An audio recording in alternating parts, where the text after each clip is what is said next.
আমি এখন রয়েছি সাতক্ষীরার শ্যামনগর উপজেলার নীলডুমুর খেয়াঘাট এলাকায়।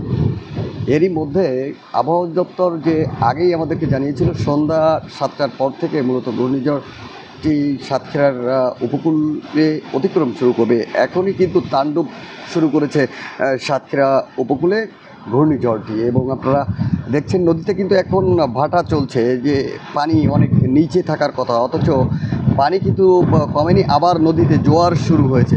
আবহাওয়া দপ্তর যেটি বলছে যে মধ্যরাত পর্যন্ত এই যে উপকূল অতিক্রম করবে সাতক্ষীরার, তো এটি যদি চলতে থাকে তাহলে যে তখন কিন্তু নদীতে পুরো জোয়ার থাকবে এবং নদীর পানি বাড়বে, এবং সেই সঙ্গে যদি জলোচ্ছ্বাস হয় তাহলে কিন্তু ব্যাপকভাবে ক্ষয়ক্ষতি হওয়ার সম্ভাবনা রয়েছে। আপনারা দেখছেন যে ঝড়ের যে তীব্রতা সেটিও চলছে। আবহাওয়া দপ্তর আমাদেরকে জানিয়েছে বর্তমানে এই অঞ্চলে 100 কিলোমিটার গতিবেগে কিন্তু ঝড়ো হাওয়া বইছে, এবং এটির সর্বোচ্চ 120 কিলোমিটার গতিসীমায় পৌঁছাবে, এমনটি আমাদেরকে জানিয়েছে সাতক্ষীরা আবহাওয়া অধিদপ্তর।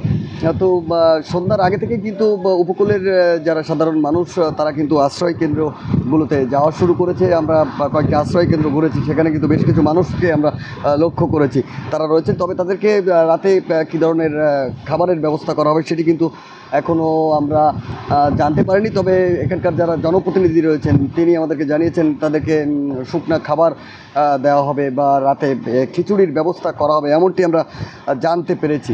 তো সব মিলিয়ে সাতক্ষীরা উপকূলের যে বর্তমান পরিস্থিতি চলছে, সেই তাণ্ডবে যে সাতক্ষীরা উপকূলবর্তী যে সকল বেড়িবাঁধ রয়েছে সেই বেড়িবাঁধ কতক্ষণ টেকসই থাকবে, বা যখন নদীর পানির আরও বাড়বে এবং সেই সঙ্গে 8 থেকে 12 ফিট উচ্চতার জলোচ্ছ্বাস থাকবে, তখন বাঁধ উঠছে বা বেড়িবাঁধ ভেঙে লোকালয়ে পানি প্রবেশ করবে কি না সেটি কিন্তু এখন আসলেই সময় না গড়ালে কিন্তু বলা যাচ্ছে না।